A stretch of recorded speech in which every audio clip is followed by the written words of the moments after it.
بسم اللہ الرحمن الرحیم۔ پہلا سوال ہے جی، کیا رجسٹری قبضے کے حکم میں مانی جائے گی یا نہیں؟ نہیں۔ آپ کوئی مکان یا پلاٹ جب کسی کے نام کر دیتے ہیں تو شریعت میں یہ قبضہ شمار نہیں ہوتا۔ یہی وجہ ہے کہ آپ نے اگر کسی کو مکان گفٹ میں دے دیا اور اس کے نام کرا دیا تو شریعت میں یہ گفٹ ابھی مکمل نہیں ہوا ہے، فزیکلی قبضہ دینا ضروری ہے۔ فزیکلی قبضہ کا مطلب کیا ہے کہ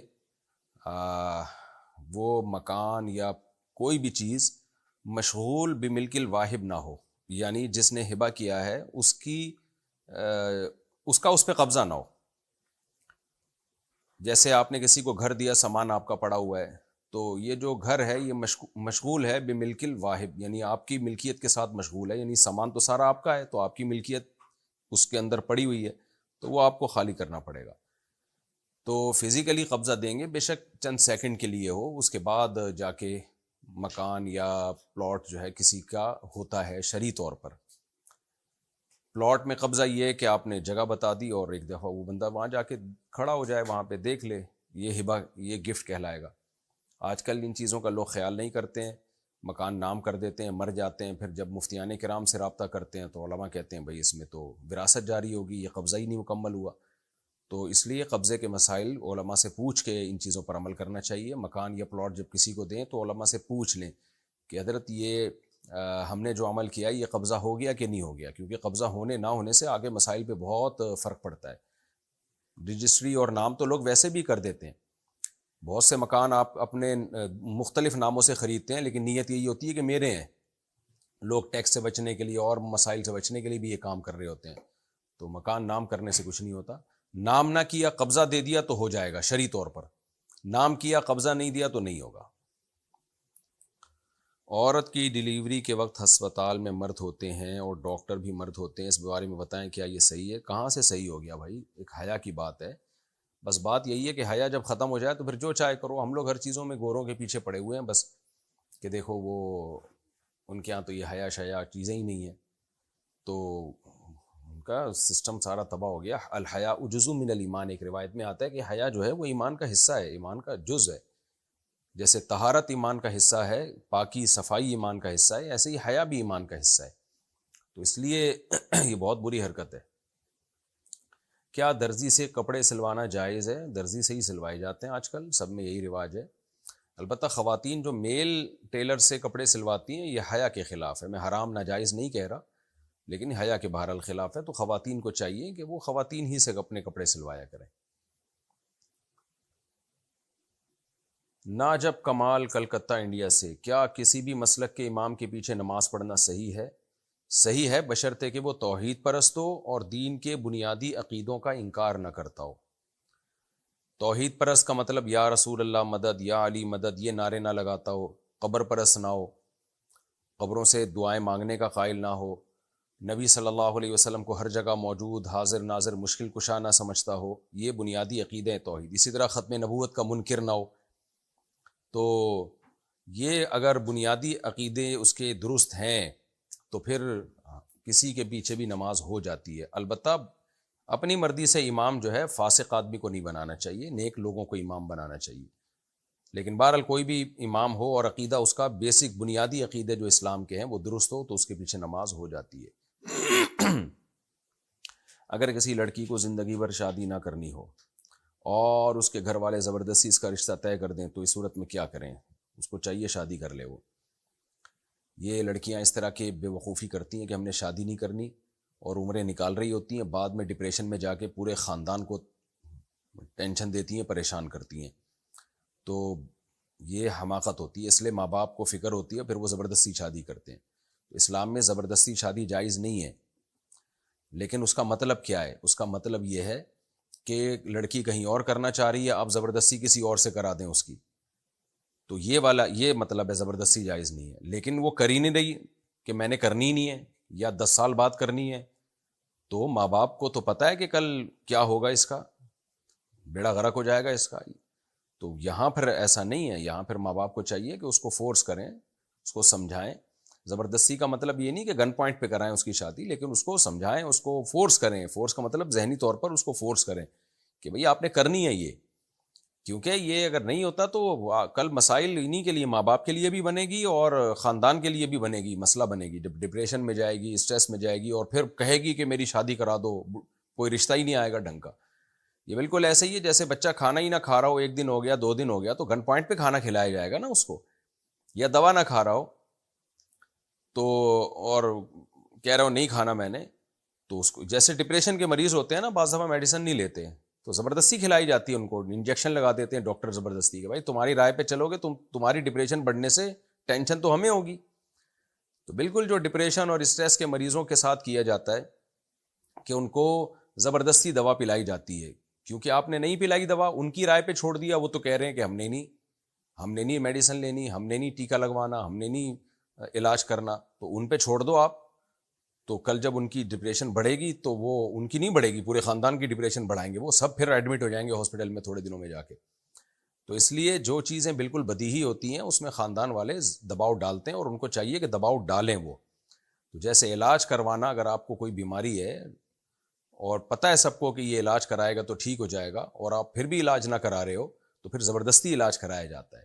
تو کوئی لڑکی شادی نہیں کر رہی ہے، کرنی ہی نہیں ہے، تو اس کا مطلب یہ بھی پاگل ہو گئی ہے، تو اس کا بھی زبردستی نکاح خاندان والے کرائیں گے کہ تم گھر جاؤ اپنا زندگی گزارو جیسے ساری دنیا گزارتی ہے، تم کوئی اکیلی مریخ سے پیدا ہوئی ہو جو بغیر نکاح کی زندگی گزارو گی۔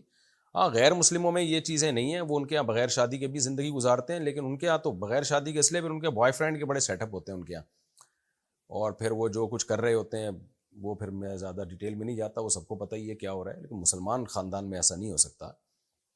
تو ایک ٹائم ہوتا ہے، اس کے بعد پھر لڑکی کی شادی کرائی جاتی ہے، وہ اگر نہیں کرے تو اس کو بتایا جائے گا تمہارا باپ بھی کرے گا، باپ سے مراد یہ کہ وہ کرے گی۔ حیض کی حالت میں تلاوت قرآن جائز ہے یا نہیں؟ نہیں جی، ناپاکی کی حالت میں، جنابت اور حیض کی حالت میں قرآن کی تلاوت نہیں کر سکتے۔ محمد ثاقب صدیقی انڈیا سے، کیا پھپھیری بھانجی سے نکاح کرنا درست ہے؟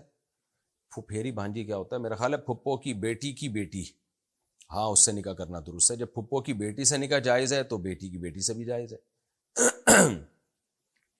اگر آذان صرف سن لی جائے، جواب نہ دیا جائے تو کیا یہ صحیح ہے؟ جائز ہے لیکن سنت کے خلاف ہے، اذان کو غور سے سن کے اس کا جواب دینا چاہیے۔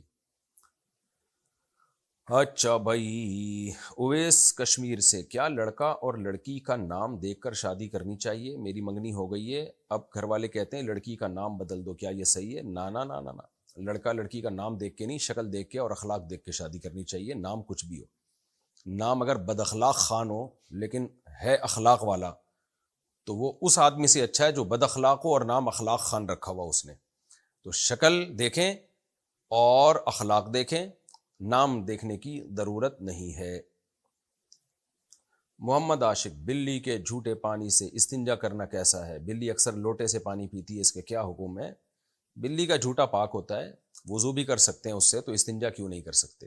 البتہ نہ کریں تو زیادہ بہتر ہے، پاک ہے، بہرحال حدیث سے ثابت ہے اس کا پاک ہونا۔ میرے بیٹے کا نام تیمور ہے، ایک حافظ بول رہے تھے تیمور نام رکھنا صحیح نہیں ہے، آپ اس کی وضاحت فرما دیں۔ صحیح ہے بھائی، ایسے تو آپ دیکھنا چاہو تو پتہ نہیں کتنی شخصیات اچھے نام کی بھی گزری ہیں، اور ناموں میں ایسی بھی گزری ہیں جنہوں نے پتہ نہیں کیا کیا کچھ دنیا میں کر کے گئے ہیں، ایسے تو کوئی نام دنیا میں بچا ہوا نہیں ہے، تو رکھ سکتے ہیں۔ وہ میں دیکھ لوں گا کسی فرصت کے ٹائم پہ انشاءاللہ کہ تیمور کا لغوی معنی کیا ہے، عربی لفظ نہیں ہے یہ۔ عظمیٰ صاحبہ انڈیا سے، والدین کا دل دکھانا بہت بڑا گناہ ہے، لیکن اگر والدین کی کسی بات سے ان کی اولاد خاص کر بیٹی کا دل دکھے تو اس صورت میں ان کے لیے کیا حکم ہے؟ صبر کا حکم ہے۔ والدین کے احسانات اتنے زیادہ ہیں کہ اگر وہ تھوڑی بہت تکلیف بھی دے دیں تو اس کو اگنور کر دینا چاہیے، کیونکہ اللہ نے حق بہت بڑا بنایا۔ اب اللہ کے بعد سب سے بڑا حق والدین ہی کا ہے، اللہ رسول کے بعد سب سے بڑا حق والدین ہی کا ہے، تو صبر کریں بھائی، ان کے احسانات تو دیکھو۔ مفتی صاحب، میں ایک ہاؤس وائف ہوں، ماشاءاللہ ماشاءاللہ بہت ہی مصروف رہتی ہوں، کیا میں ہر نماز میں صرف فرض پڑھ سکتی ہوں؟ کیا یہ صحیح ہے؟ نہیں، صحیح نہیں ہے، سنت موقدہ آپ کو پڑھنی پڑے گی، اتنی مصروفیات کے نماز ہی کے لیے ٹائم نہیں نکل رہا، یہ ٹھیک نہیں ہے۔ سنت موقدہ، سنت کی 2 قسمیں، غیر موقدہ جیسے عصر سے پہلے کی 4 سنت ہے یا عشاء سے پہلے کی سنت ہے، لیکن جو مؤکدہ سنتیں ہیں وہ نماز ہی کا حصہ ہیں. نماز کا حصے کا مطلب یہ نہیں کہ ان کو نہیں پڑھا تو فرض نہیں ہوگا، فرض تو ادا ہو جائے گا بہرحال، لیکن اس طور پہ نماز کا حصہ ہے کہ نبی صلی اللہ علیہ وسلم نے جب بھی فرض پڑھے ہیں ان کے ساتھ وہ سنتیں پڑھی ہیں، اور وہ سنتیں الگ سے نہیں پڑھی جاتی. اس سے پتہ چلتا ہے کہ وہ نماز ہی میں، اس لحاظ سے وہ نماز کا حصہ ہیں. مثال کے طور پر آپ نے فجر کی نماز اگر نہیں پڑھی، اللہ نہ کرے، تو اشراق پڑھنے سے اشراق ہو جائے گی. لیکن اگر فجر کی نماز آپ نے نہیں پڑھی تو فجر کی 2 سنتیں پڑھنے سے 2 سنتیں بھی نہیں ہوں گی، کیونکہ وہ تو فرض کے وجہ سے ہیں. ظہر کی 4 سنتیں آپ نے ظہر کے فرض پڑھے، 4 سنتیں نہیں پڑھیں، تو پھر 4 سنتیں آپ نے ظہر کی 4 سنتیں پڑھی اور 4 فرض نہیں پڑھے، تو وہ 4 سنتیں بھی نہیں ہوں گی، کیونکہ وہ تو ظہر ہی کی تابع تھے، ظہر کی وجہ سے ہیں. تو پتہ چلتا ہے کہ یہ جو 4 سنت ظہر کی اور 2 سنت اور مغرب کی 2 سنت، یہ اسی کی وجہ سے ہیں، نماز کے ساتھ نبی نے ہمیشہ پڑھی ہیں. تو نماز کی تکمیل جب ہی ہوگی جب یہ سنت موقدہ بھی اس کے ساتھ پڑھی جائیں. ہاں کبھی بہت زیادہ تھکاوٹ ہو، کہیں جلدی ہے یا کچھ ایکسٹرا آرڈینری کوئی تھکاوٹ ہو رہی ہے تو پھر چھوڑی جا سکتی ہیں، لیکن چھوڑنے کا معمول بنا لینا یہ بالکل ٹھیک نہیں ہے. کیا وضو کیے بغیر قرآن کا ترجمہ پڑھ سکتے ہیں؟ کیا نل سے وضو کرتے وقت جو پانی ضائع ہوتا ہے اس کا حساب دینا ہوگا؟ جی، ترجمہ قرآن کا بغیر وضو پڑھ سکتے ہیں. جب تلاوت بغیر وضو کے کر سکتے ہیں تو ترجمہ کیوں نہیں پڑھ سکتے؟ البتہ قرآن مجید کو بغیر وضو کے ہاتھ لگانا جائز نہیں ہے. باقی نل سے وضو کرتے ہوئے جو پانی ضائع ہوتا ہے اس کا حساب دینا ہوگا. جی ہاں بالکل بھائی، نل سے بھی پانی ہی نکل رہا ہے نا، دھواں تو نہیں نکل رہا، تو وہ بھی پانی ہے، اور کوئی بھی نعمت اللہ کی جب آپ ضائع کریں گے تو اس کا حساب دینا ہوگا. لوگ کیا کرتے ہیں، نل کھول کے بیٹھ جاتے ہیں، اس کے بعد آستینیں چڑھا رہے ہوتے ہیں، یہ کوئی طریقہ تو نہیں ہے. فاضل صاحب نے پوچھا ہے مجھے چکن پاکس ہو گئی ہے، اس سے شفا پانے کے لیے کوئی دعا بتا دیجئے، اور کیا اس حالت میں نماز پڑھ سکتے ہیں؟ میں دعا کرتا ہوں اللہ تعالیٰ آپ کو شفائے کامل عاجل عطا فرمائے. اب دعا یہی ہے، یہی دعا آپ بھی پڑھ لیا کریں، اللہ مجھے شفا عطا فرما، اسأل اللہ العظیم رب العرش العظیم ان یشفیہ، آپ ان یشفینی یہ الفاظ پڑھا کریں، اسأل اللہ العظیم رب العرش العظیم ان یشفینی، یہ دعا پڑھا کریں. ورنہ اردو میں اللہ سے 2 رکعت پڑھ کے دعا مانگ لیں. باقی اس حالت میں نماز پڑھ سکتے ہیں، پڑھنا فرض ہے، ہر قیمت پہ نماز پڑھنا فرض ہے. میدان جنگ میں، جہاد میں نماز چھوڑنے کی اجازت نہیں، تو چکن پاکس میں کہاں سے اجازت ہوگی؟ البتہ یہ ضرور ہے چکن پاکس میں اور چہرے پہ اگر دانے ہیں اور ڈاکٹر نے وضو سے پانی لگانے سے منع کیا ہے، کیونکہ پانی سے میں نے سنا ہے کہ وہ دانے بہت خراب ہو جاتے ہیں. بہرحال پوری تحقیق تو آپ کو ڈاکٹر ہی بتائے گا، تو پھر ایسی صورت میں تیمم کی گنجائش ہے. موحد زید، اچھا بھائی، باقی زید مشرک ہیں کیا؟ خیر جی، موحد زید صاحب ہردوئی سے کہتے ہیں کیا میت کے بعد تیجا یا 40واں کرنا چاہیے یا نہیں کرنا چاہیے؟ اس کی کوئی شرعی حیثیت نہیں ہے. اللہ کے رسول صلی اللہ علیہ وسلم نے ہمیں میت کے حکام جو بتائے ہیں اس میں تیجے 40واں کا کہیں تذکرہ نہیں ملتا. بس کسی کا انتقال ہو جائے، غسل کفن دے کے دفنائیں اور اس کے لیے دعا کریں، اور ساری زندگی دعا کرتے رہیں حسب توفیق، جب اللہ توفیق دے صدقہ خیرات کریں میت کی ایصال ثواب کے لیے. کیا تبرک کھا سکتے ہیں؟ یہ تبرک کھانے کا ہے کیا؟ تبرک کا کیا مقصد ہے آپ کا؟ تو خالی لفظ سے تو مجھے نہیں پتہ چل رہا کہ آپ کی کیا مراد ہے. تو آپ اپنے سوال کو ذرا واضح کریں کہ کیا کھانا چاہتے ہیں آپ، اس کے بعد میں آپ کو بتاؤں گا کہ کھا سکتے ہیں کہ نہیں کھا سکتے. بعض دفعہ کسی بزرگ کا جھوٹا کھا لیا جاتا ہے کہ برکت کے لیے، تو جائز ہے. باقی اعمال کو فوکس کرنا چاہیے، اصل میں برکت آتی ہے اعمال سے. جادو اور نظر سے بچنے کے لیے کیا سورہ بقرہ روزانہ پڑھ سکتے ہیں؟ جی بالکل، سورہ بقرہ سے، سورہ بقرہ رقیہ حدیث سے آتا ہے، رقیہ کہتے ہیں جو بھی شیاطین اور جنات سے حفاظت کے لیے. تو لیکن آپ ویسے قرآن کی روزانہ تلاوت کریں، پہلا پارہ دوسرا پارہ 30 دن میں قرآن ختم کر لیا کریں، کیونکہ روزانہ آپ سورہ بقرہ ہی پڑھیں گے تو باقی قرآن رہ جائے گا آپ کا. اور رقیہ کے لیے کبھی کبھار سورہ بقرہ پڑھ لی، لیکن کنٹینیوسلی آپ قرآن الحمد سے لے کے والناس تک ختم کیا کریں تاکہ پورا قرآن ختم ہو. اور کبھی کبھار سورہ بقرہ پڑھ لی. اور روز جو معمول جنات اور جادو سے بچنے کے لیے وہ سورہ فلق اور سورہ ناس، قل هو اللہ احد، سورہ فلق سورہ ناس، یہ 3 صورتیں رات کو پڑھیں اور اپنے اوپر دم کر لیا کریں، پھونک ماری اور پورے جسم پہ ہاتھ پھیر لیا. یہ زیادہ آسان پیکیج ہے. کن الفاظ سے طلاق ہو جاتی ہے تفصیل سے بتا دیں؟ دیکھیں طلاق کی دو قسمیں ہیں. طلاق کا مطلب کیا ہوتا ہے؟ مرد اپنی بیوی کو اپنے نکاح سے ختم کرتا ہے، اپنی نکاح سے جدا کرتا ہے. تو اللہ نے مرد کو یہ رائٹ دیا ہے، یعنی اس کے پاس یہ طاقت اور قدرت ہے کہ جب عورت اس کے نکاح میں آئے گی تو وہ جب چاہے اس نکاح کو ختم کر سکتا ہے. کر سکتا ہے کا مطلب یہ نہیں کہ کوئی اچھا کام ہے کر دینا چاہیے. نبی صلی اللہ علیہ وسلم نے فرمایا حلال چیزوں میں سب سے زیادہ ناپسندیدہ اللہ کی نظر میں طلاق ہے، لیکن یہ کام مرد کر سکتا ہے. عورت کے پاس ڈیورس کا رائٹ نہیں ہے. اور خلا کا رائٹ ہے کا مطلب کیا ہے؟ خلا کا حق ہے، اس کا مطلب یہ ہے کہ عورت شوہر سے خلا کا یعنی طلاق کا مطالبہ کر سکتی ہے، یا نکاح کو ختم کرانے کا مطالبہ کر سکتی ہے، کوئی ضرورت اگر اسے ہو. بغیر ضرورت کے تو مطالبہ بھی حرام ہے اس کے لیے، لیکن بہرحال مطالبہ کر سکتی ہے اگر اس کو شوہر پسند نہیں ہے. تو وہاں بھی شوہر ہی نکاح ختم کرے گا. میں بار بار بتاتا رہتا ہوں کہ یک طرفہ خلا جو عدالتوں میں چل رہا ہے اس کی شرعی کوئی حیثیت نہیں ہے. ہاں شوہر ظلم کر رہا ہے اور وہ ایسی نوعیت کا ظلم ہو جو نکاح فسخ کرنے کا ذریعہ بن سکتی ہو، تو پھر کورٹ کے ذریعے نکاح ختم کرایا جا سکتا ہے. آج کل ظلم ثابت بھی نہیں ہوتا، بس عورت کو شوہر پسند نہیں ہے، یا چھوٹی موٹی غلطیاں تو ہر گھر میں ہو رہی ہوتی ہیں، کچھ کوتاہیاں شوہر کی طرف سے کچھ بیوی کی طرف سے، لیکن جو ہے وہ عورت پھر بھی اس سے وہ کورٹ میں کیس کر کے یک طرفہ خلا لے لیتی ہے. اس کی کوئی شرعی حیثیت نہیں ہے.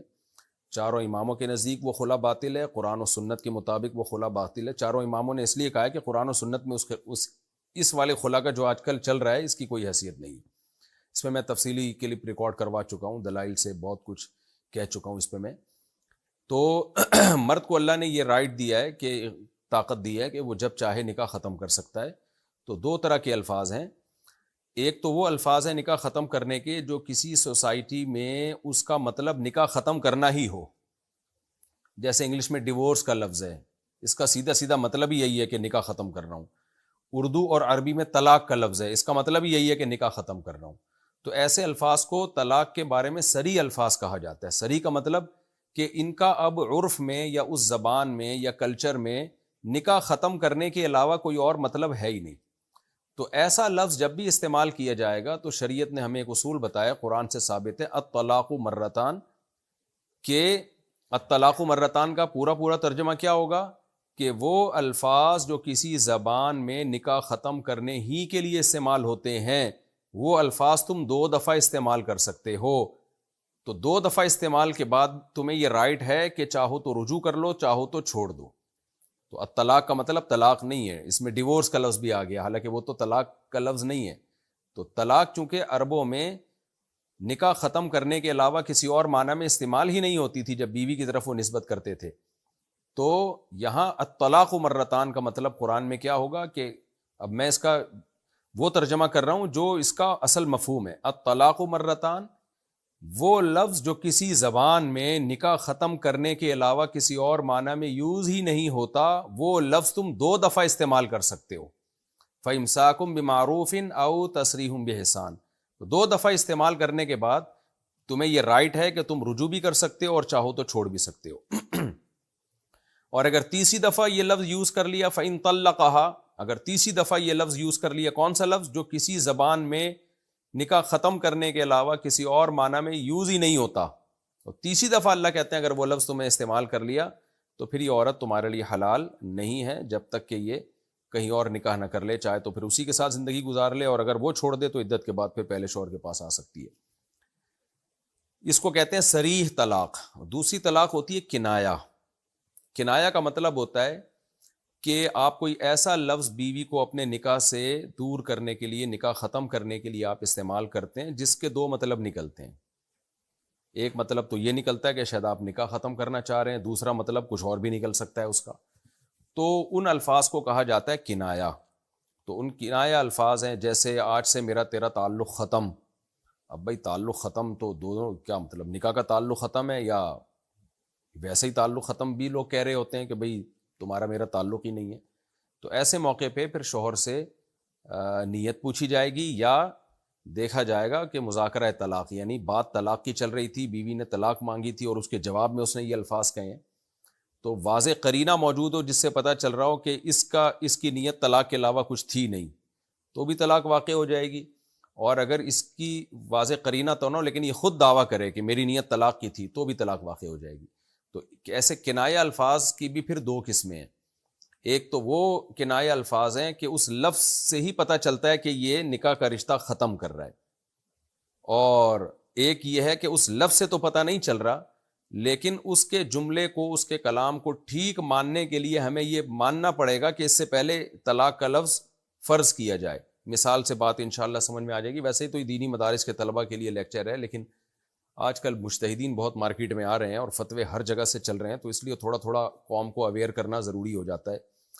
اب دیکھو اس کی مثال ایسے ہے, جیسے ایک آدمی نے بیوی کو کہہ دیا آج سے میرا تیرا تعلق ختم, اور نیت اس کی یہی تھی کہ میں نکاح ختم کر رہا ہوں, اور وہ دعویٰ کرتا ہے کہ بھئی میری نیت یہی ہے کہ نکاح ختم کر رہا ہوں, تو پھر ایک طلاق واقع ہوگی اور طلاق بائن ہوگی. بائن کا مطلب رجوع کا حق نہیں ہوگا, کیونکہ تعلق ختم کا مطلب یہی ہے کہ اب نکاح میں نے ڈسکنیکٹ کر دیا, ختم, تو رجوع کا حق بھی نہیں ہے اب مجھے. اس نے اپنے رجوع کے حق کو خود ہی ختم کر دیا ہے. اور دوسرا طریقہ کنایا کا یہ ہے کہ آپ نے کوئی ایسا لفظ استعمال کیا کہ جس کے دو مطلب تو نکلتے ہیں, لیکن اگر ہم اس سے طلاق کا مطلب مراد لیں تو وہ لفظ بذات خود طلاق کے لیے نہیں ہوتا, بلکہ اس لفظ کو درست ماننے کے لیے ایک اور چیز فرض کرنی پڑے گی, طلاق کا جملہ فرض کرنا پڑے گا. اس کی مثال ایسے ہے جیسے ایک آدمی اپنی بیوی سے کہتا ہے کہ اعتدی, یعنی تو عدت گزارنا شروع کر دے بس. اب اس سے پوچھا جائے گا کیا مطلب بھائی, تو کیا کہہ رہا ہے عدت گزارنا شروع کر دے, تو کیا تمہاری اس سے طلاق مراد ہے؟ کیونکہ طلاق کے بعد ہی عورت عدت گزارتی ہے. وہ کہے کہ ہاں میری مراد طلاق ہی تھی. تو اب یہاں عدت گزارنا شروع کر دے یہ لفظ ایسا لفظ نہیں ہے کہ جو نکاح کے رشتے کو ڈسکنیکٹ کر رہا ہے. وہاں تو یہ تھا نا کہ میرا تیرا تعلق ختم, تو تعلق تو ختم جب ہی ہوگا جب نکاح کو ختم کیا جائے, تو وہاں تو اس کا گویا اس نے یوں کہا ہے کہ نکاح ختم. یہاں جب وہ کہہ رہا ہے کہ عدت گزارنا شروع کر دے تو اس کا مطلب کیا ہے کہ گویا وہ یہ کہہ رہا ہے کہ عدت گزارنا شروع کر دے, اور یہ بات درست جب ہی ہوگی جب یہ فرض کیا جائے کہ میں طلاق دے چکا ہوں. تو یہاں طلاق کو فرض مانا جائے گا, لِأَنِّي طَلَّقْتُكِ, اس لیے کہ میں نے تجھے ڈیورس دے دی ہے. تو وہاں یعنی اس جملے کو کہ عدت گزارنا شروع کر دے, اس جملے کو درست قرار دینے کے لیے یہ فرض کرنا پڑے گا کہ یہ گویا اقرار کر رہا ہے کہ میں طلاق دے چکا ہوں, کیونکہ طلاق کے بعد ہی عدت گزارتی ہے عورت. تو اب چونکہ فرض میں طلاق کو فرض کیا جا رہا ہے اور طلاق صریح ہے, تو صریح سے ایک رجعی طلاق واقع ہوتی ہے. تو یہ وہ کنایا ہے جس سے طلاق ایک ہوگی لیکن شوہر کو رجوع کا حق ہوگا, کیونکہ طلاق کا لفظ جب صراحتاً طلاق بائن واقع نہیں کرتا, رجعی واقع کرتا ہے, تو اس کو مقدر مان کے فرض کر کے وہ کیسے اتنی پاورفل ہو گئی کہ وہ نکاحی کو توڑ دے, بلکہ وہ بھی ایک طلاق ہوگی اور رجوع کا حق مرد کے پاس ہوگا. تو یہ ہلکی پھلکی ڈیٹیل ہے, لیکن خود سے فنٹر گیری کی کوشش نہ کریں, نہ زیادہ مفتی بننے کی کوشش کریں,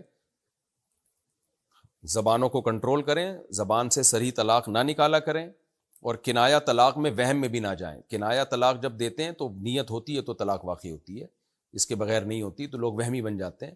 اور پھر بھی کوئی کیس ہو تو قریبی کسی مفتی سے رجوع کریں. خود میرا کلپ دیکھ کے خود سے اس کو فتویٰ دینے کی کوشش نہ کریں. یہ تو میں نے صرف ایک تھوڑا سا طلاق کے مسائل کی معلومات دینے کے لیے, تاکہ تھوڑا سا فلسفہ سمجھ میں آ جائے آپ لوگوں کے, لیکن اس کلپ کو کافی نہ سمجھیں. یہ بالکل ایسے ہی ہے جیسے ڈاکٹر جب کوئی دوا کے فائدے بتا رہا ہوتا ہے تو آخر میں کہہ دیتا ہے اگر بیمار ہو جائیں تو میرے مشورے پہ خود سے یہ دوا نہ استعمال کریں, قریبی ڈاکٹر کو دکھائیں آپ. تو وہ تو ایک صرف جنرل نالج کے لیے اس نے بتا دیا ہوتا ہے, تاکہ لوگوں میں ایک اویئرنیس ہو کہ اچھا یہ میڈیسن بھی ہے جو استعمال کی جا سکتی ہے, لیکن استعمال کرنے سے پہلے آپ کو اپنے قریبی ڈاکٹر ہی سے رجوع کرنا پڑے گا. تو یہ جو میں نے تھوڑا سا طلاق کا فلسفہ سمجھایا ہے, یہ صرف تھوڑا سا آپ کو اویئر کرنے کے لیے. لیکن جب کوئی طلاق کا کیس ہو تو خود سے فتویٰ نہ دیں, جو بھی معتبر دارالافتاء ہو, باقاعدہ دینی ادارہ ہو فتویٰ دینے کا, جو پراپر ادارہ ہو, قابل اعتماد ادارہ ہو, اس سے باقاعدہ فتویٰ لیں. اچھا, اس میں ایک اور چیز بھی ہے کہ کچھ الفاظ اصل میں تو کنایہ تھے لیکن وہ عرف میں اب طلاق ہی کے معنی میں استعمال ہونے لگے ہیں, تو وہ اب صریح بن گئے. جیسے لفظ حرام, بیوی کو کوئی کہتا ہے تو مجھ پہ حرام ہے, تو صحابہ کے دور میں یہ لفظ طلاق کے لیے نہیں تھا, بلکہ یہ قسم کے معنی میں تھا کہ گویا قسم اٹھا لیے کہ اب میں تیرے قریب نہیں آؤں گا, اور تو اس میں قسم توڑنا پڑتی تھی, یعنی قسم توڑ کے اس کا کفارہ ادا کرنا پڑتا تھا. لیکن ہمارے عرف میں جو لفظ حرام ہے یہ قسم کے لیے نہیں ہے بلکہ طلاق ہی کے لیے. اگر کوئی بیوی کو کہہ دے تو مجھ پر حرام ہے تو ایک طلاق واقع ہوگی.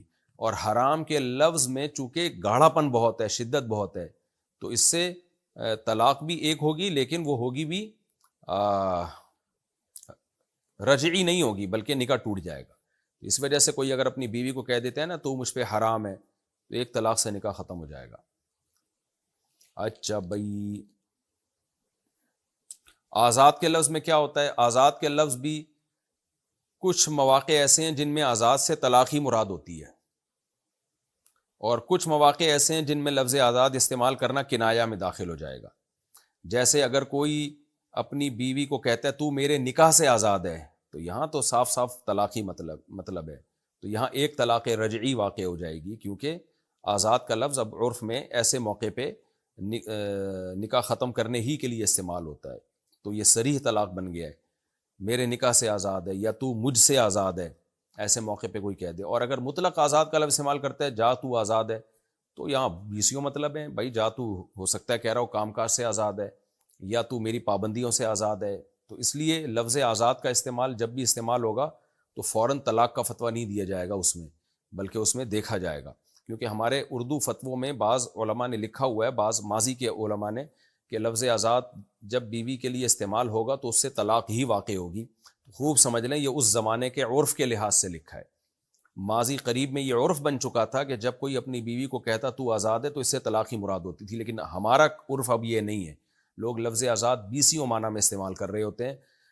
جا تو آزاد ہے یعنی جو چاہے کر، اس معنی میں بھی ہوتا ہے. تو ہمیشہ ہی اب طلاق کے معنی میں استعمال نہیں ہوتا. تو جب تک کوئی 2 اور 2 4 کی طرح واضح قرینہ نہیں ہوگا کہ اس کی مراد طلاق ہی تھی، اس وقت تک ہم یہی کہیں گے کہ لفظ آزاد بھی اب کنایہ میں داخل ہے. تو ہاں کچھ مواقع ایسے ہیں جس میں یہ کنایہ نہیں ہے بلکہ اس میں وہ عرف بن چکا ہے کہ وہ طلاقی کے معنی میں استعمال ہوتا ہے. تو خیر فنٹر نہ بنے، آپ مفتی نہ بنے، ایسے مبہم الفاظ استعمال ہی نہ کریں بیوی کے لیے. اور اگر ہو جائیں تو پھر کسی مفتی سے پوچھیں، ریلائبل دینی ادارے سے پوچھیں، تو وہ آپ کو فتویٰ دیں گے. اور وہمی پھر بھی نہ بنے. طلاق جب تک نہ دی جائے ہوتی نہیں ہے. ایسی بعض لوگ وہمی بن جاتے ہیں طلاق کے کلپ دیکھ دیکھ کے.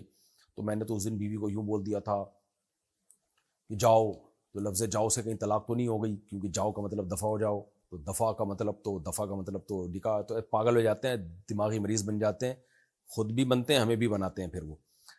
تو وہمی نہ بنے بس. ہم لڑکی والوں سے سادگی سے شادی کا کہہ رہے ہیں لیکن وہ اس پر راضی نہیں ہو رہے. صورت میں ہم کیا کریں؟ آپ لڑکے والے ہو اور لڑکی سے ڈرتے ہو، ابھی سے ڈر رہے ہو، ابھی سے دب رہے ہو، بعد میں تیرا کیا ہوگا کالیا. خیر، تو آپ کو چاہیے کہ آپ ان کو سمجھائیں، اور پھر بھی نہیں کریں سادگی سے تو کرنے دیں ان کو. شادی کے بعد تو آپ ہی کا کنٹرول ہوگا نا. وہ ان کا ہیڈک ہے، وہ کس طرح سے کر رہے ہیں. آپ جو اپنا ایونٹ ہے وہ سادگی سے کریں، ان کو وہ جس طرح سے کر رہے ہیں کرنے دیں. سمجھائیں ان کو، محبت سے ہر طرح سے سمجھائیں کہ بھائی یہ غلط ہے.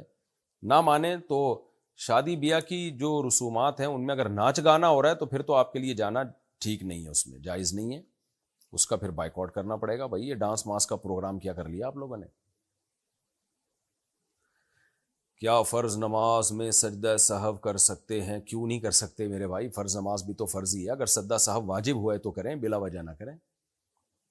غلام حیدر سعودی عرب سے، میں اپنے بابا کے لیے روزانہ نفل پڑھتا ہوں، کیا یہ جائز ہے یا نہیں؟ جائز ہے، لیکن صدقہ خیرات کو زیادہ فوکس کیا کریں.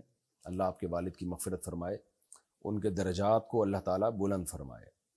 میں جماعت میں جانا چاہتا ہوں اور میرے والدین دوسرے خیالات کے ہیں، مجھے منع کر رہے ہیں، صورت میں کیا کروں؟ دیکھیں، اگر آپ کے جماعت میں نکلنے سے والدین کی خدمت میں کوئی کوتاہی ہوگی اور وہ بوڑھے ہیں، ان کی کوئی خدمت کرنے والا نہیں ہے، پھر تو والدین کی خدمت کو فوکس کریں. لیکن اگر آپ کے جماعت میں جانے سے کوئی ایسا مسئلہ نہیں، انہیں کوئی نقصان نہیں ہو رہا، تو پھر دینی کام ہے اور انسان کی اپنی پرسنل لائف بھی ہوتی ہے، تو ایسی صورت میں جانا جائز ہے. والدین منع کر رہے ہیں تو ان کے منع کرنے کو آپ زیادہ ویلیو نہ دیں، بس محبت سے بات کریں، ان سے سختی نہ کریں، اور جا سکتے ہیں ایسی صورت میں. شان عارف انڈیا سے، کیا والدین سے چھپ کر صدقہ کر سکتے ہیں جبکہ وہ رقم بھی اپنی ذاتی ہو؟ جی کر سکتے ہیں، کر سکتے ہیں. اپنی ذاتی رقم میں انسان کو یہ اختیار حاصل ہے. البتہ اتنی بڑی رقم صدقہ کرنا کہ اس سے کل آپ کے لیے مسائل کھڑے ہو جائیں، تو پھر والدین کی مرضی کے بغیر یہ کام نہیں کرنا چاہیے، کیونکہ والدین اولاد کی خیر خواہ ہوتے ہیں۔ بعض دفعہ کوئی بیوقوف بنا دیتا ہے یا اس کو چکنی چپڑی باتوں سے آپ کو کہے گا یہ جگہ ہے اس پہ اتنا خرچ کرو، آپ نے اٹھا کے جو جمع پونجی تھی ساری دے دی، کل آپ رو رہے ہیں، والدین کے لیے بوجھ بن رہے ہیں۔ تو ایسی کنڈیشن ہو تو پھر بچے چونکہ ناسمجھ ہیں تو اس میں پھر والدین کی بات ماننی چاہیے۔ قرآن نے بھی کہا ہے کہ فَإِنْ آنَسْتُم مِّنْهُمْ رُشْدًا فَادْفَعُوا إِلَيْهِمْ أَمْوَالَهُمْ، کہ وراثت کا مال بچے کو بالغ ہوتے ہی اس کے حوالے نہیں کیا جائے گا، بلکہ بچہ جب سمجھدار ہو جائے پھر اس کا مال اس کے حوالے کیا جائے گا۔ تو بعض دفعہ بچوں کے پاس 17-18 سال کے وہ ہو چکے ہوتے ہیں، بالغ بھی ہو چکے ہوتے ہیں، لیکن ابھی ناسمجھ ہوتے ہیں، اتنی بڑی اماؤنٹ آ جاتی ہے، اتنی بڑی اماؤنٹ آئی اور پتہ چلا پوری اماؤنٹ اٹھا کے انہوں نے صدقہ کر دی، تو ماں باپ کو پتہ ہوتا ہے یہ اپنا بیڑا غرق کرے گا، اس طرح سے جو ہے یہ آئندہ زندگی گزارنا اس کے لیے مشکل ہو جائے گی، لوگ صدقہ خیرات کے نام پہ اس سے مانگتے رہیں گے۔ تو ایسی صورت میں اللہ نے باپ کو ولی بنایا ہے کہ باپ کو یہ رائٹ ہے کہ وہ بچے کو روکے بچے کے مال کے تحفظ کے لیے، اور اللہ نے یہ قرآن میں کہا ہے کہ بالغ ہوتے ہی انسان میں پیسہ خرچ کرنے کی سمجھ پیدا نہیں ہوتی ہے، لہذا ایسے ناسمجھ بالغوں کے حوالے ان کا مال نہیں کیا جائے گا تاکہ وہ ضائع نہ کر دیں، بلکہ وہ دیکھا جائے گا جب وہ میچور ہو جائیں، تو میچور ہونے کے بعد ان کی دولت اور ان کا مال ان کے حوالے کیا جائے گا۔ آج دیکھ لیں 18 سال کے لونڈے لپاڑے کمانے لگے ہیں، اور کما کے پھر کرتے کیا ہیں، وہ چرس میں اڑا دیتے ہیں، عیاشی میں اڑا دیتے ہیں، اور اتنا بڑا صدقہ کر دیتے ہیں بعض دفعہ جوش میں آ کے کہ کل پھر لوگوں سے بھیک مانگتے پھر رہے ہوتے ہیں۔ تو والدین انسان کے خیر خواہ ہوتے ہیں، تو ایسی صورت میں اولاد کو والدین کو اعتماد میں لے کے چلنا چاہیے۔ ہاں تھوڑی بہت رقم صدقہ کریں، اس میں کوئی حرج نہیں ہے،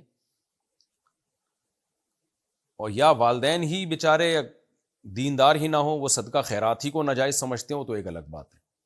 لیکن جو بچپن کی عمر ہے نا، کم از کم 23-24 سال تک کی عمر، یہ میچور نہیں ہوتا، 24-25 سال کے بعد جا کے انسان کافی اس بارے میں سمجھدار ہو جاتا ہے کہ آگے میرا فیوچر کیا ہے، کتنی میں صدقہ کروں، کتنی رکھوں، اور کیسے میں زندگی کو اسٹیبل کر کے چلوں میں۔ اچھا بھائی، احمد سراج، میں ایک ایسے آفس میں کام کرتا ہوں جو بینک کے لیے پراپرٹی ویلیویشن کا کام کرتے ہیں، بینک ان کی بتائی ہوئی پراپرٹی ویلیویشن پہ سودی قرض فراہم کرتی ہے، ایسے آفس میں کام کرنا جائز ہے یا نہیں؟ میرا تو یہی خیال ہے کہ یہ براہ راست تعاون ہی ہے ایک طرح کا، کیونکہ بینک کیا کرتا ہے کہ بھائی کسی کو سودی قرضہ دینا چاہتا ہے بینک، تو بینک نے یہ شرط لگائی ہوئی ہے کہ ہم قرضہ آپ کو جب دیں گے جب آپ یہ پراپرٹی خرید رہے ہو تو ہمیں پتہ چلے کہ یہ پراپرٹی ہے کتنے کی، تو آپ اس پراپرٹی کی ویلیو نکال کے بتاتے ہو بینک کو کہ یہ اتنی کی پراپرٹی ہے، اور بتانے کا مقصد یہی ہوتا ہے تاکہ بینک اس کو سودی قرضہ دے۔ تو میری رائے میں یہ کام ٹھیک نہیں ہے، لیکن پھر بھی آپ کسی قریبی بڑے دارالفتہ سے، جامعۃ الرشید سے یا دارالعلوم کرنگی سے آپ تحریری فتویٰ لے لیں تو زیادہ اچھا ہے۔ میرے پاس اگر بھیج دیں تحریری فتویٰ تو بھی ٹھیک ہے، ہمارا ایڈریس ہے Mufti Tariq Masood, block ST 10 sector 10 north Karachi, Alfalahiya مسجد، یہاں بھیج دیں، کیونکہ ریٹن میں جب کوئی سوال آتا ہے تو اس پہ پراپر وے میں تحقیق کرنا آسان ہو جاتا ہے میرے لیے۔ تو ریٹن میں جب کوئی سوال آتا ہے نا، تو ریٹن میں جواب لکھنے میں انسان کا معیار بہت اونچا ہوتا ہے، تو اس میں میں بھی میں بھی اس پہ انشاءاللہ غور کر لوں گا۔ سر دست آپ فوری طور پہ فتویٰ لینا چاہیں تو دارالعلوم کرنگی یا جامعۃ الرشید یا اور کسی ایسے دینی ادارے میں آپ بھیج سکتے ہیں۔ محمد فیروز سعودی عرب سے، کسی کے ادھار پیسے واپس کیسے لوٹاؤں؟ میں 4 سال سے انہیں ڈھونڈ رہا ہوں، لیکن ان کا پتہ وغیرہ کچھ بھی میرے پاس نہیں ہے۔ ان کے پیسے آپ محفوظ کر لیں، انشاءاللہ ایک نہ ایک دن آ جائیں گے، اور اگر بالکل ہی نا امید ہو جائیں کہ اب ناممکن ہے اس بندے کا پتہ چلانا، پوری ایڑی چوٹی کا پہلے تو زور لگا لیں، تو پھر بھی کوئی ساری امیدیں جب بالکل ختم ہو جائیں تو پھر آپ ان کے کسی ریلیٹیو، جو ظاہر ہے ریلیٹیو کا پتہ چل جائے تو ان کا بھی پتہ چل جائے گا، نہ وہ مل رہے ہیں نہ کوئی ریلیٹیو مل رہا ہے، تو پھر اتنی رقم آپ ثواب کی نیت، ان کی طرف سے ثواب کی نیت سے صدقہ کر سکتے ہیں۔ صدقہ کرنے سے بہتر ہے رکھ لیں، بس جب آ جائیں دے دیں، جب مرنے لگیں تو پھر بتا دینا بھائی اتنی رقم فلاں کی تھی مجھے ملا نہیں تو یہ رقم صدقہ کر دو۔ کیا یوٹیوب پر آنا جائز ہے؟ جائز ہے، کیا مسئلہ ہے اس میں؟ کس کے لیے؟ خواتین کے لیے اگر بات پوچھی جا رہی ہے تو جوان عورت کے لیے بے پردہ ہو کے کہیں بھی آنا درست نہیں ہے، پردے کے ساتھ آنے کی گنجائش ہے۔ کیا بچے کی پیدائش پر شوہر کا بیوی کو تحفہ دینا واجب ہے؟ نہیں، واجب نہیں ہے، لازم نہیں ہے۔ اچھا بھائی، مفتی صاحب مجھ سے گناہ ہوا ہے، گھر پر لڑائی ہوئی تھی اور میری امی نے قرآن کا واسطہ دیا تو میں نے غصے کی حالت میں قرآن پھاڑ دیا، استغفر اللہ۔ میرے بھائی کوئی ہلکا کام کر لیا کرو، خدا کے بندو، تو سوال پڑھتے ہوئے بھی آدمی کپ کپانے لگتا ہے۔ مجھے بتائیے میں کیا کروں؟ آپ ایمان کی تجدید بھی کریں اور خوب گڑ گڑا کے اللہ سے توبہ استغفار کریں، کلمہ بھی دوبارہ پڑھیں، اور اگر آپ شادی شدہ ہیں تو نکاح کی تجدید بھی کریں، آپ نئے مہر کے ساتھ زوجہ سے دوبارہ نکاح بھی کریں اور توبہ کریں اللہ تعالیٰ سے، اللہ تعالیٰ معاف کرنے والا ہے۔ فیروز شیخ سعودی عرب سے، بیوی سے اظہار محبت کس طرح کریں؟ میں کوئی بھائی آپ کو، اللہ آپ کو نیک صالح توفیق عطا فرمائے۔ میں سعودی عرب میں رہتا ہوں، فون پر حال چال تو پوچھ لیتا ہوں لیکن محبت کا اظہار نہیں کر پاتا، نبی کریم صلی اللہ علیہ وسلم کا بیوی سے اظہار محبت کا کوئی طریقہ بتا دیں۔ دیکھیں، محبت کا اظہار کرنا چاہیے لیکن ہر ایک کے اظہار کا طریقہ دوسرے سے مختلف ہوتا ہے۔ کچھ لوگ گفٹ دے کے اظہار کر لیتے ہیں، کچھ زبان کے ڈائلاگ ہوتے ہیں۔ اچھا، خواتین جو ہے نا منہ کے فائر کو زیادہ ویلیو دیتی ہیں۔ شوہر اگر منہ سے ڈائلاگ نکالتا ہے آئی لو یو، میں تم سے محبت کرتا ہوں، اس سے ایسے میاں سے زیادہ انسپائر ہوتی ہیں۔ وہ میاں جو بیوی کے سارے حقوق پورے کر رہا ہو اور اس کے علاوہ بھی اس کو کبھی کبھار گھمانے پھرانے بھی لے جاتا ہو اور اس کو ٹائم بھی دیتا ہو، لیکن منہ سے یہ نہ پھوٹتا ہو کہ آئی لو یو، تو خواتین کو ایسے میاں کی کوئی قدر نہیں ہوتی۔ تو یہ عجیب کس حساب کتاب ہے بھائی؟ جو محبت کو دلیل سے ثابت کر رہا ہے اپنے عمل سے، وہ تو زیادہ محبت کر رہا ہے، اور جو منہ سے بول رہا ہے اور اپنے حقوق پورے نہیں کر رہا، اس کو زیادہ ویلیو دے رہی ہے، کیونکہ جذباتی ہوتی ہیں نا، دل نرم ہوتا ہے عورتوں کا تو باتوں میں جلدی آ جاتی ہیں۔ تو اس لیے میں خواتین سے بھی کہوں گا کہ آپ کا میاں اگر آپ کے بیسک حقوق پورے کر رہا ہے اور مناسب ٹائم بھی آپ کو دیتا ہے، کبھی کبھار آؤٹنگ پہ بھی لے کے نکل جاتا ہے اور کچھ جیب خرچی بھی دے رہا ہے آپ کو، تو اب اس کو آئی لو یو کہنے کی ضرورت ہے نہیں۔ یہ آپ سے محبت کر رہا ہے، اور اگر وہ آئی لو یو پہ ٹرخا کے رکھا ہوا ہے، اس نے بیسک حقوق پورے نہیں کر رہا، تو وہ آئی لوز یو سے کچھ نہیں ہوتا پھر۔ بہرحال بیوی سے محبت کا اظہار آئی لو یو کے ذریعے یا کسی بھی طریقے سے کرنا چاہیے۔ نبی صلی اللہ علیہ وسلم امی عائشہ، حضرت عائشہ رضی اللہ تعالیٰ عنہ جو ہماری ماں ہیں، ان سے کیسے محبت کا اظہار کرتے تھے؟ حضرت عائشہ فرماتی ہیں میں برتن میں جس جگہ منہ لگا کے پانی پیتی تو آپ صلی اللہ علیہ وسلم برتن گھماتے، اسی جگہ اپنے ہونٹ مبارک رکھتے اور پھر اس سے پانی پیتے۔ یہ بھی محبت کے اظہار کا ایک طریقہ ہے۔ تو وہ آپ بہتر جانتے ہیں آپ اپنی بیگم سے کیسے محبت کا اظہار کریں۔ اس میں ہر عورت کی مزاج مختلف، ہر آدمی کا مزاج مختلف، اور ہر سوسائٹی کا کلچر دوسری سوسائٹی سے الگ ہوتا ہے۔ تو یہ کلچر والی چیزیں ہیں، اس میں شریعت نے کوئی ہمیں خاص محبت کے اظہار کا طریقہ نہیں بتایا، آپ جیسے بہتر سمجھتے ہیں۔ منہ سے پھوٹ دیں مجھے آپ سے محبت ہے، اس میں کیا جا رہا ہے؟ آپ کہنے فون پہ گھنٹوں گھنٹوں بات ہوتی ہے، ایک دفعہ بول دیں کہ میں بھی آپ سے محبت کرتا ہوں، آپ کا فون نہیں آتا تو میں بے چین ہو جاتا ہوں، یہ بول دیا کریں۔ آپ ہوتے نہیں ہوں گے لیکن ویسے بول دیا کریں کہ ہو جاتا ہوں، لیکن بہرحال ہوتے ہوں گے، جبھی تو آپ پوچھ رہے ہیں کہ محبت کے اظہار کا طریقہ کیا۔ محمد آصف مراد آباد سے پوچھتے ہیں اگر گھر میں نیم کا پیڑ ہو تو کیا اسے کاٹ سکتے ہیں؟ ہمارے چچا کے گھر میں ایک نیم کا درخت ہے، اب لوگ انہیں ڈرا رہے ہیں کہ پیڑ مت کٹوانا، جبکہ وہ گھر میں لٹک رہا ہے اور گھر بنانے میں مشکل ہو رہی ہے، اس معاملے میں رہنمائی فرمائیں۔ گھر میں لٹک رہا ہے، گھر بنانے میں مشکل ہو رہی ہے تو کاٹ سکتے ہیں میرے بھائی۔ تو ویسے درخت کاٹنا اچھا کام نہیں ہے شریعت کی نظر میں، درخت ایک برکت کا ذریعہ ہے، لیکن اگر وہ تکلیف کا ذریعہ بن رہا ہے تو کاٹ سکتے ہیں۔ اور گھر کے اندر ہے اور آپ نے کنسٹرکشن کا کام کرنا ہے، بڑھانا ہے، کوئی کمرہ ومرہ بنانا ہے، تو پھر تو ویسے بھی کوئی حرج نہیں ہے۔ ڈوبتے ہوئے چاند کے وقت شادی کی تاریخ رکھ سکتے ہیں؟ اس میں کوئی مسئلہ تو نہیں ہے، رکھ سکتے ہیں بھائی، چاند ڈوب رہا ہے، دولہا نہیں ڈوب رہا کہیں بھی۔ اور یہ عجیب عجیب چیزیں لوگوں میں مشہور ہو گئی ہیں۔ کل میں کوئی کلپ سن رہا تھا، وہ محترم پتہ نہیں کیا کہہ رہے تھے، گھر میں جھاڑو لگانے سے، رات کے وقت جھاڑو لگانے سے بے برکتی آتی ہے، کھڑے ہو کے شلوار پہننے سے نحوست آتی ہے، بیٹھ کے پگڑی باندھنے سے دولت چلی جاتی ہے۔ بھائی کہاں سے لا رہے ہو یار؟ عجیب ہی چیز ہے بھائی، آپ جیسے چاہیں پگڑی باندھیں، بیٹھ کے باندھیں، کھڑے ہو کے باندھیں، شلوار کھڑے ہو کر پہننے سے بے برکتی نہیں آتی، گرنے کا خطرہ ہوتا ہے۔ یہ ہوتا ہے بعض دفعہ بعض لوگوں کا بیلنس پورا نہیں ہوتا، تو کھڑے ہو کے جب شلوار پہنیں گے تو اس کا خطرہ ہوتا ہے کہ لڑک نہ جائیں۔ تو جو جو بیلنس صحیح ہے ان کا وہ کھڑے ہو کے شلوار پہنتے ہیں. تو اس میں اس طرح کی وہمی چیزوں میں نہیں پڑنا چاہیے. اب ڈوبتے ہوئے چاند کے وقت شادی کی تاریخی کیا ہو گیا؟ تو رکھیں شادی، جب موقع ملے شادی کر لیں، چاند ڈوب رہا ہو یا چاند نکل رہا ہو یا چاند گرہن ہو، اس سے کوئی فرق نہیں پڑتا.